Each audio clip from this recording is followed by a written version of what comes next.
The Great Hall of the Galactic Concord Council was not made for noise. It was made for silence. For thousands of years, the marble-white chamber on the world of Terran had been the place where ancient species made careful decisions about the fate of the stars. Words were chosen with care here. Voices were kept low. Even the lights were soft, glowing from the high ceiling like captured moons. But today, the silence felt heavy. It pressed down on every creature seated in the curved rows of the hall. 17,000 member worlds were watching this broadcast. Every screen on every planet of the Concord was turned to this single room. Everyone knew something big was coming, something that would change everything. At the center of the hall stood Archon Veselian of the Kelth Dominion. He was a tall being made of living crystal, with 6 long limbs, and a body that caught the light and threw it back in soft colors. His species had led the Concord Council for 3,000 years. He had given many speeches in this hall, but today, his crystal form glowed with a strange, deep color. Those who knew the Kelth well could tell he was nervous. He raised 2 of his 6 limbs and began to speak. His voice was calm, but every word was sharp. "Members of the Concord," he said, "after many years of patience, after many warnings that were not heard, the Council has reached a decision. The Terran Unified Compact has refused to follow our guidance. They have spread too fast. They have built too many ships. They have shared their dangerous technology with worlds that were not ready. They have ignored our laws again and again." He paused. The hall was so quiet that the soft hum of the air system seemed loud. "Today," he said, "the Galactic Concord Council declares war on humanity." Gasps went up across the hall. Some creatures clicked their claws in shock. Others bowed their heads. A few looked angry. No one looked happy. War had not come to the Concord in many, many years. The older races had almost forgotten what it was. But the real reason for this war was not the one Veselian spoke aloud. Everyone in that hall knew the truth. Humans were growing too fast. They were too clever, too strong, too different. The ancient species of the Concord had expected humans to be like every other young race that joined them, weak, thankful, easy to control. Instead, humans had started building their own path, and the Council could not allow that. Far away from Terran, on Earth's moon, a different group of people were watching the same broadcast. The room was called the Armstrong Observation Chamber. It sat deep inside the great lunar base that humans had built as their main government post for dealing with the Concord. Dozens of officials filled the room. Admirals in dark blue uniforms, diplomats in formal suits, science officers, members of Earth's parliament. All of them sat in shocked silence as Veselian's voice came through the speakers. When the word war came, the room seemed to freeze. A diplomat near the front dropped her tablet. An old admiral closed his eyes and whispered something under his breath that might have been a prayer. A young officer turned pale and looked like he might be sick. One woman began to cry quietly, her hands over her mouth. War. The word hung in the air like smoke. They all knew what it meant. The Concord had more ships than humans could count, more worlds, more soldiers, more of everything. Humanity had maybe 200 colonies. The Concord had 17,000. It was not a fair fight. It was not even close. "They've done it," one admiral whispered. "They've really done it." "We need to call an emergency session of Parliament," said another. "We need to ask for peace. Offer them something. Anything." "There is no anything," said a third voice bitterly. "They want everything." Near the back of the room, standing beside a tall window that showed the curved edge of the moon and the blue marble of Earth beyond, one woman watched the broadcast without moving. Her name was Commodore Ileana Voss. She was 43 years old. Her dark hair was pulled back tight. A thin white scar cut across her left cheekbone, a gift from the Belt Uprising many years ago. Her uniform was plain, no medals, no extra decorations, even though she had earned more than most people in that room. She was known in the Terran Navy as a quiet woman who spoke little and listened much. The soldiers who served under her loved her. The politicians who worked above her did not always understand her. She was famous for one thing. She saw things others did not see. Her aide, a young officer named Lieutenant Park, stood beside her. His hands were shaking. He was only 24. He had never known a war. No human alive had ever fought one against the Concord. Park turned to his commander, his voice cracking. "Commodore, they've declared war. They've actually declared war on us." Ilyana did not answer right away. She watched the broadcast for a few more seconds. Then she let out a long, slow breath.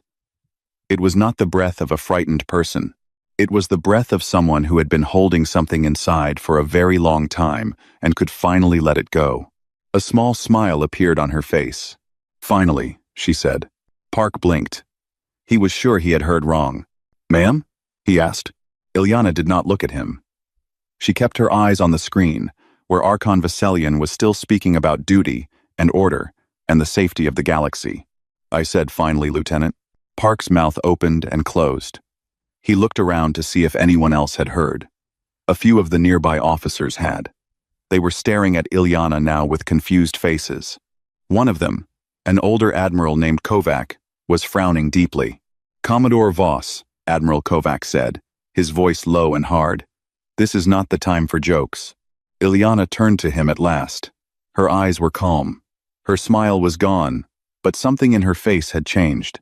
It was as if a mask she had worn for many years had finally slipped. "I am not joking, sir," she said. "I have never been more serious in my life." She looked around the room, at all the frightened, angry, sad faces. These were good people, smart people, but they did not understand yet. They thought this was the end. Ilyana knew better. "Gentlemen," she said quietly, "ladies, I think it is time I showed you something. Something my team and I have been building for a very, very long time." She turned and walked toward the door. The room watched her go in stunned silence. "Come with me," she said over her shoulder. "All of you. We have a lot to talk about." The ride from the moon to Earth took less than an hour. The shuttle was quiet during the trip. No one spoke much. Commodore Ilyana Voss sat near the front with her eyes closed. But she was not sleeping. Lieutenant Park watched her from across the aisle. He had served under her for 2 years, and he had never seen her like this. Calm. Yes, she was always calm. But this was different. This was the calm of a person who had been waiting for something their whole life, and now that thing had arrived. They landed at a military airfield in the American state of Colorado, near an old mountain called Cheyenne. From there, a convoy of black vehicles took the group deep into the mountain itself, through tunnels most of the officials had never seen before. Down and down they went, past security gates, past guards with weapons, past doors that needed 3 different kinds of keys to open. Admiral Kovac leaned over to Ilyana as they walked. "Voss," he said in a low voice, "I have been in the Terran Navy for 38 years. I did not know this place existed." "Very few people do, sir," Ilyana said. "How deep are we?" 9 levels below the old command bunker, sir. About 2 kilometers down." Kovac looked at her sharply. 2 kilometers? What is down here?" Ilyana did not answer. She just kept walking. The final door opened with a soft hiss, and the group stepped into a huge round room. The walls were covered with screens. At the center of the room was a large circular table, and above the table floated a 3-dimensional map of the galaxy, glowing in soft blues and whites. It showed every star system humanity knew about, but the map had markings on it that none of the officials recognized. Little red dots, lines connecting systems, symbols they had never seen before. "Please sit," Ilyana said. The officials took seats around the table. Some of them were still in shock from the council's announcement. Others were angry. Angry at the conquered, angry at being kept in the dark, angry at Ilyana for knowing things they did not know. Ilyana stood at the head of the table. She took a deep breath. 60 years ago, she began. When humanity first made contact with the Concord Council, something happened that was never told to the public. Something that was hidden, even from most of the Terran government. She pressed a button, and the map zoomed in on a small system near Earth. When the first Concord diplomats came to us, they seemed friendly. They offered trade. They offered protection. They called us a developmental species that needed their guidance. But they also did something else. They took samples of our DNA without asking. They scanned our cities without permission. They placed hidden devices in our systems. Our first generation of leaders discovered all of this very quickly. We were being studied, not welcomed. Studied. The officials looked at each other in surprise. They planned to control us from the start, Ilyana continued. Not as partners, as pets. As a species to be shaped and bent and kept small. A small group of our leaders understood this. They called themselves the Deep Program. They began to prepare, not for peace, for the day the Council would try to tighten its grip. She pressed another button. The map changed. Now it showed dozens of red dots scattered across the galaxy, in places that were officially empty space. 47 hidden shipyards, Ilyana said, built in rogue star systems, around dead stars, behind asteroid fields. Places the Concord never looks because they think there is nothing there. For 60 years, we have been building ships. Ships the Council does not know about. Ships they cannot see. Admiral Kovacs stood up slowly, his face pale. How many ships, Commodore? Ilyana met his eyes. 11,000, sir. And counting. The room went completely silent. 11,000 warships. The official Terran Navy had less than 2,000. The numbers did not seem possible. That is not all, Ilyana said. She pressed the button again. Now images of strange weapons appeared on the screens. The Concorde uses plasma weapons and graviton beams, she said. Very fancy, very advanced. But we learned something. Their ships are built to defend against energy weapons, not against simple physics. So we built kinetic weapons. Railguns that fire metal rods so fast they hit like small asteroids. The rods do not glow. They do not give off heat signatures. Concorde sensors have trouble seeing them until it is too late. She pressed again. More images. Soldiers in strange suits. Gene-adapted Marines. Humans who can fight in atmospheres and pressures the Concorde thinks will kill anyone. We can fight on worlds they cannot even land on. Another press. Lines of code and glowing symbols. Artificial intelligence. The Concorde banned it across all their worlds. They said it was too dangerous. The truth is, they were afraid of it. They knew a species with good AI would not need the Council. So, we kept ours. We improved it.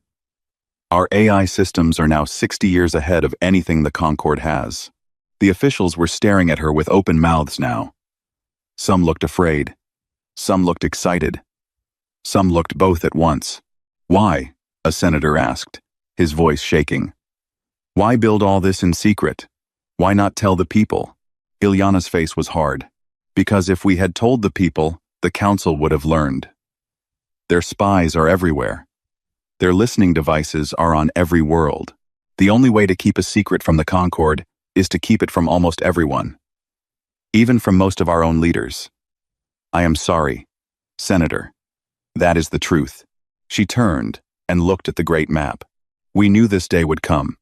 Every empire the Concorde has ever faced has ended the same way.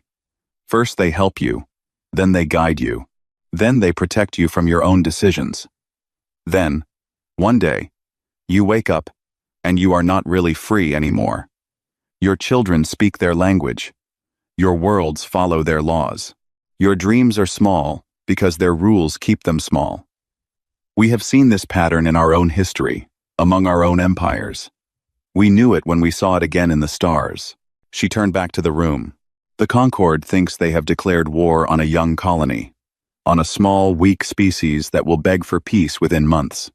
But they have not. She paused. Her eyes were bright and hard.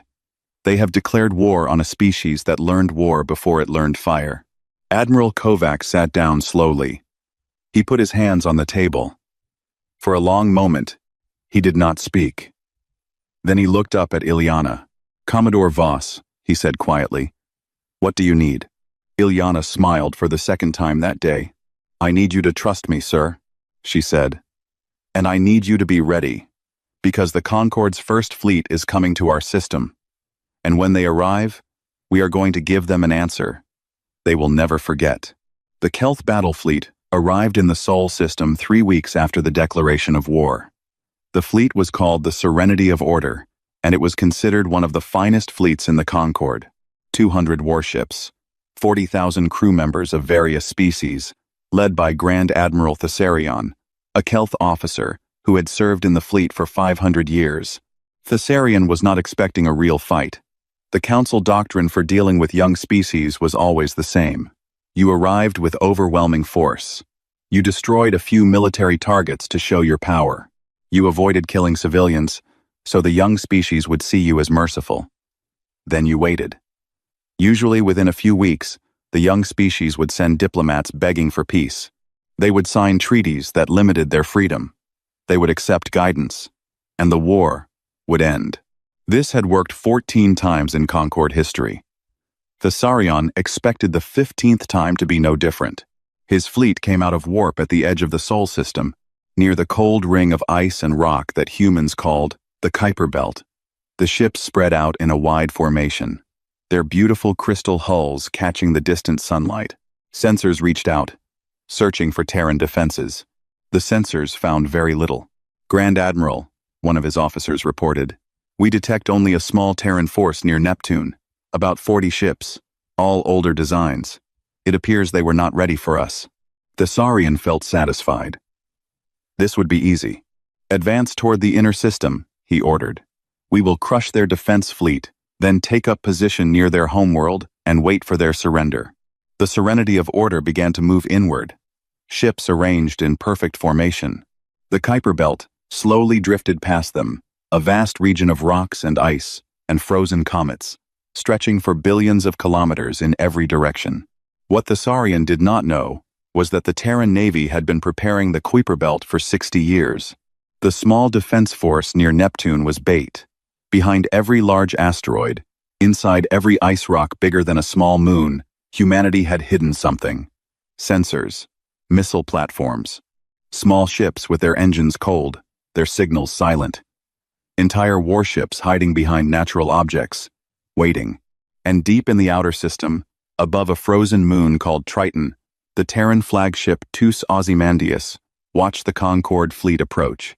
On the bridge of the Ozymandias, Admiral Marcus Kovacs stood before a large screen that showed the approaching enemy. 3 weeks ago, he had been a man who thought humanity was about to die. Now he commanded the largest hidden fleet in human history. Behind him stood Commodore Ileana Voss, watching the same screen with her arms folded. "They are moving into position," Kovacs said quietly. "They do not see us." "They cannot see us, sir," Ileana replied. "Our ships are in cold mode. Their sensors are looking for engine heat and energy signals. We are giving off neither. How close do we let them get?" Ileana's eyes were fixed on the map. "Until they cannot escape, sir." Minutes passed. The Concord fleet continued inward, confident and relaxed, like a lion walking into tall grass without knowing the grass was full of hunters. They passed the first line of hidden human ships, then the second, then the third. When the Concord fleet was deep inside the trap, Ileana nodded to the admiral. "Now, sir." Kovac turned to his communications officer. "All ships, open fire." What happened next would be taught in Terran military schools for 1,000 years. 400 human warships woke up at once. Engines flared. Weapons came online. But they did not fire energy weapons. They fired something the Concord was not ready for. Railguns. Thousands of them. Each one a long metal tube. Each one firing a simple rod of tungsten metal, as long as a tall man, weighing hundreds of kilograms. Each rod was thrown forward so fast that it moved at a large fraction of the speed of light. The Concord ships had shields. Good shields. The shields were designed to stop plasma bolts and energy beams.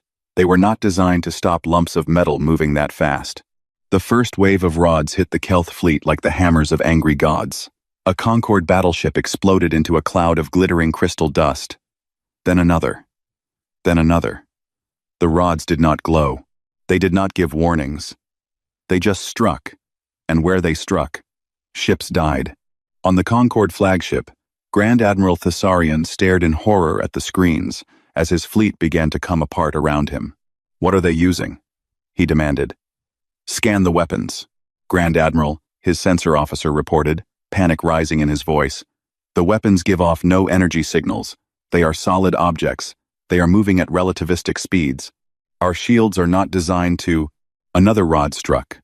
The bridge shook violently. Somewhere in the ship, an entire deck exploded. "Return fire," Thessarian shouted. "Target their ships." But the Concorde gunners had a problem. Every time they locked onto a human ship, the ship would vanish. Not destroy itself, just disappear from sensors. The humans were using the sun itself, hiding their ships in the shadows of the Kuiper Belt objects, jumping their positions with short warp hops, then firing again from new angles. And there were other problems. Drone swarms, thousands of small human machines, poured out of hidden bays and attacked Concorde ships in ways the Kelth tactical computers could not predict. The drones did not follow orders in real time. They had been given their missions days ago, and they could not be jammed because they were not listening. They just hunted. Concorde AI systems, meanwhile, were failing. A Terran cyber attack, prepared decades in advance, had slipped into the Concorde network the moment their ships entered the system. Computers went dark. Weapons locked up. Shield generators flickered. The Concorde had never faced serious AI warfare because the Concorde had banned AI development. Thessarian watched his great fleet die around him. He had 500 years of military experience, and none of it had prepared him for this. The humans were not fighting a proper battle. They were not honorable. They were not showing themselves.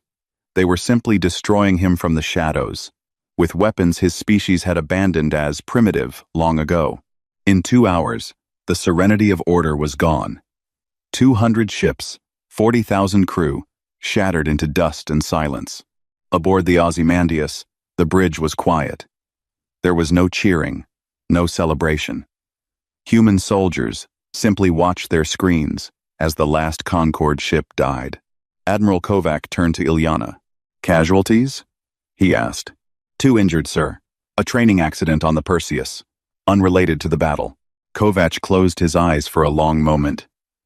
Then he opened them. "Send the recording to Tharun," he said. "Send it to every world in the Concorde. Let them see what happened here. Let them know what we are." Ilyana nodded. She pressed a button. The message went out to 17,000 worlds. And across the Concorde, every species that had been silent for 10,000 years began, slowly, to listen. The news of the Kuiper Belt battle hit the Concorde like a cold wave. For the first time in living memory, a council fleet had been wiped out. Not damaged, not defeated in a close fight. Erased. The message that Admiral Kovac had sent across the stars showed every moment of it. And across 17,000 worlds, ordinary creatures watched in silence as the proud Kelth fleet burned. On the world of Tharun, Archon Veselian called an emergency council meeting. His crystal body glowed with colors his species rarely showed in public. Shame, fear, anger. He stood before the council and demanded total war. "These humans," he said, his voice shaking, "have broken every rule of civilized warfare. They hide. They strike from shadows. They use weapons we thought were beneath any thinking species. They use machine minds we have outlawed for 10,000 years. They are not a species. They are a disease. And if we do not stop them now, they will spread to every world in the galaxy." The council agreed. 3 great powers committed their full strength to the war. The Kelth Dominion, the Morvani Hegemony, a species of massive warriors from a high-gravity world, and the Liquid Consensus of Ore, a thinking ocean species whose ships sailed the stars in crystal bubbles of living water. Together, they gathered 40,000 warships. Entire species turned their factories to war. Billions of soldiers were called to service. The message to humanity was simple.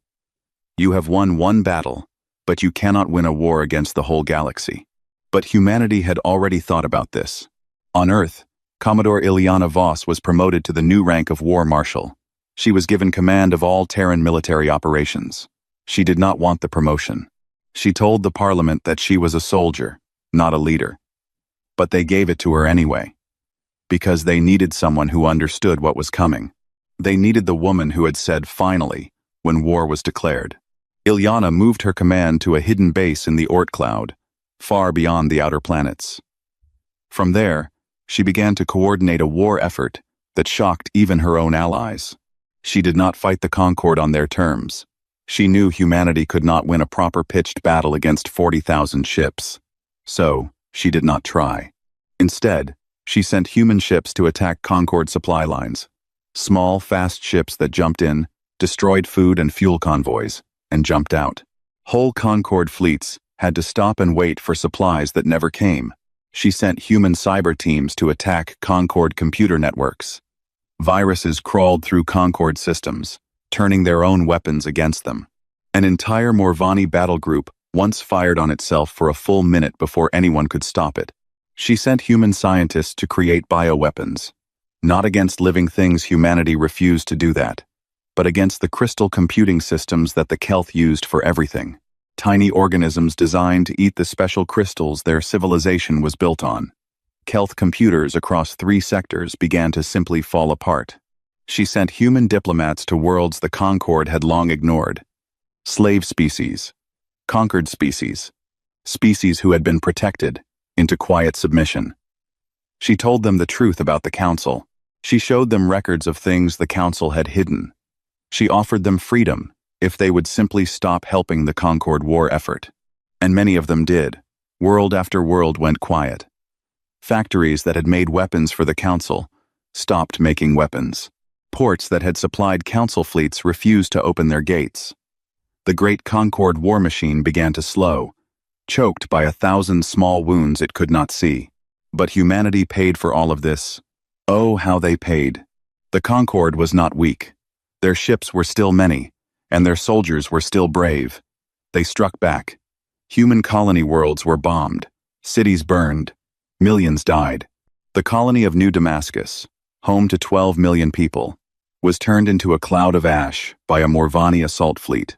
The water world of Kiri, where 2 million human children had been born, was made into a sea of boiling steam by ore ships. Ilyana attended every memorial, every single one. She stood before weeping families and read out the names of the dead. She did not speak comforting words. She did not promise anything. She just read the names, one by one, so the dead would not be forgotten. Her aide Lieutenant Park, now Captain Park, his youthful face replaced by hard lines, watched her come back from these memorials looking smaller each time. After the memorial for Kiri, he found her alone in her quarters, staring at a wall. "Marshal," he said gently, "you should rest." Ilyana did not turn around. 2 million, Park, she said. 2 million people. I knew some of their mothers. I served with some of their fathers. We did not cause this, ma'am. No, she said. We did not cause this. The Concord caused this.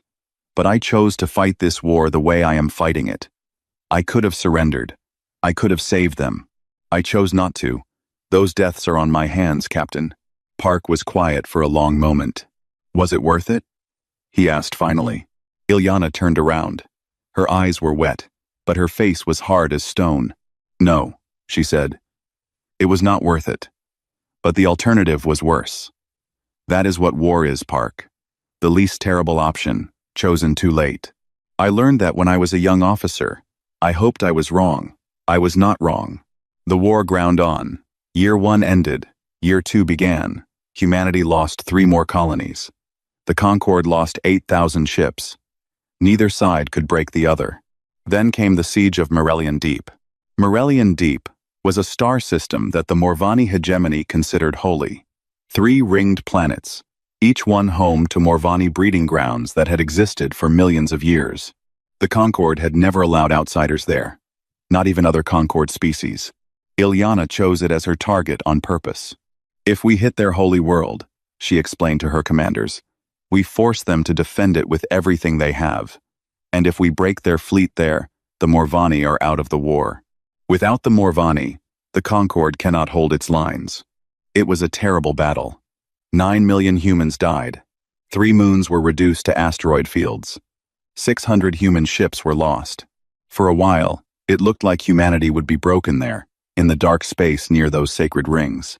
But humanity did not break. Wave after wave of Terran ships arrived.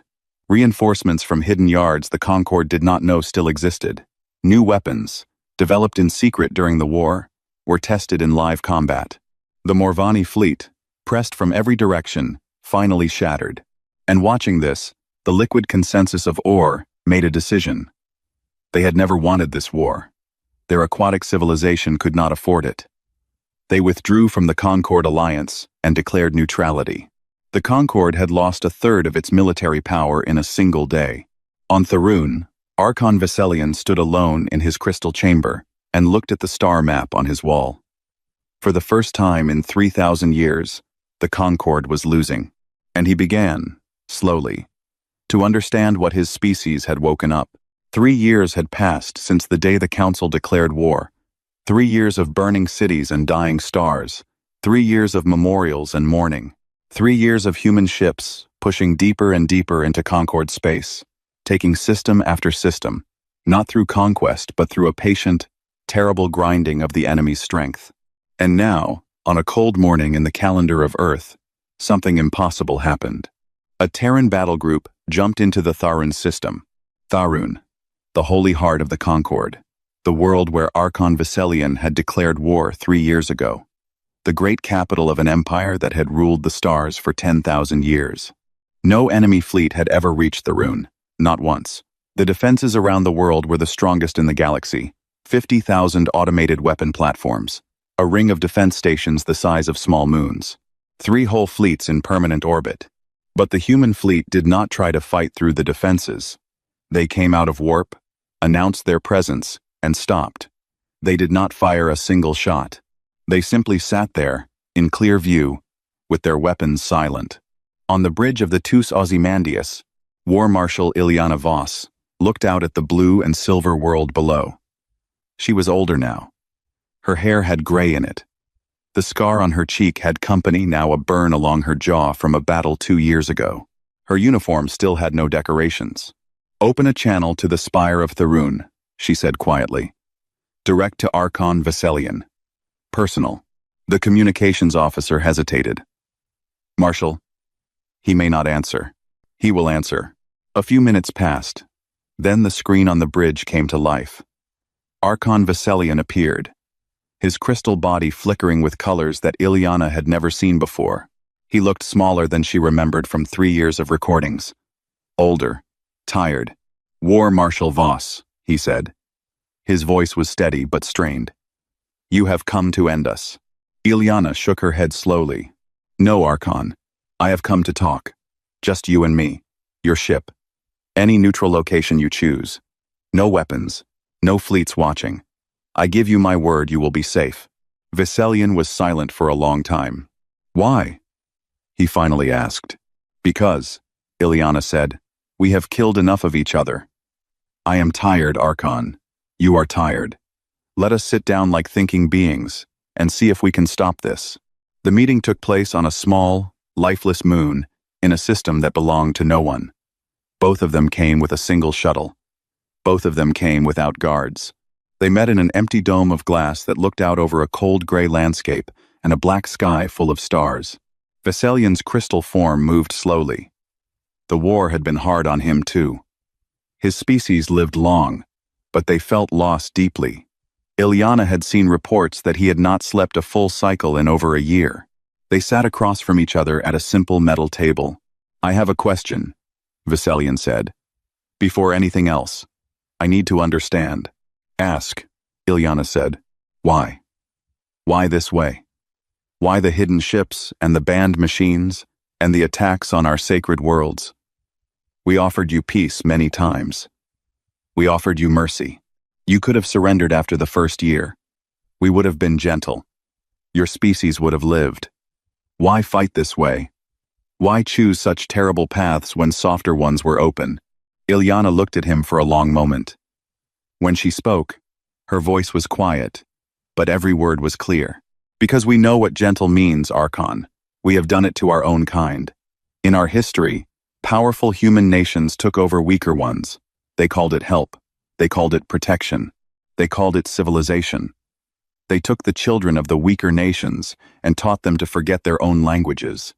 They took the land and called it a gift. They took the future and called it progress.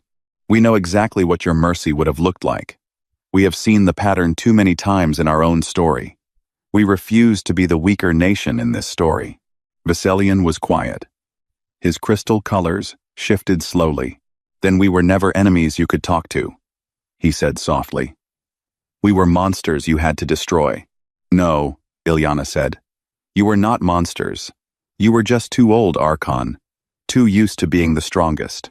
Too sure that your way was the only way. You did not declare war on us 3 years ago. You had been at war with us for 60 years. We were just finally allowed to fight back. Veselian closed his crystal eyes. What do you want, War Marshal? Ilyana took a deep breath. She had thought about this answer for 3 years. I want the Concord dissolved, she said. Not destroyed. Dissolved. The old council ends. In its place, we build something new. A loose alliance. No species holds veto power over another. No developmental species label. No protected worlds that are really controlled worlds. Every member equal. Every member free to grow at their own speed. Every member free to leave if they choose. And humanity's place in this new order? One voice among many. Not the leader, not the ruler. Just a member, like the Or, like the Morvani, like you. Veselian opened his eyes in surprise. You have the strength now to rule. You have beaten us. You could take the throne. I know, Ilyana said. That is exactly why I will not. Thrones are what made this war. I am tired of thrones. The peace talks lasted 4 months. They were hard. Many council species did not trust humanity. Many humans did not trust the council. But slowly, agreement by agreement, a new order was built. The Galactic Concord Council was dissolved. In its place rose the Open Accord, a federation where the old rules no longer applied. Some worlds celebrated, some worlds mourned. Old empires always end with both. Many years passed. Ilyana Voss retired from military service. She refused all offers of political office. She bought a small house on a human colony world that orbited a yellow star near what had once been Kelth space. She grew a garden. She read old books. She gave speeches only rarely, and only to schoolchildren.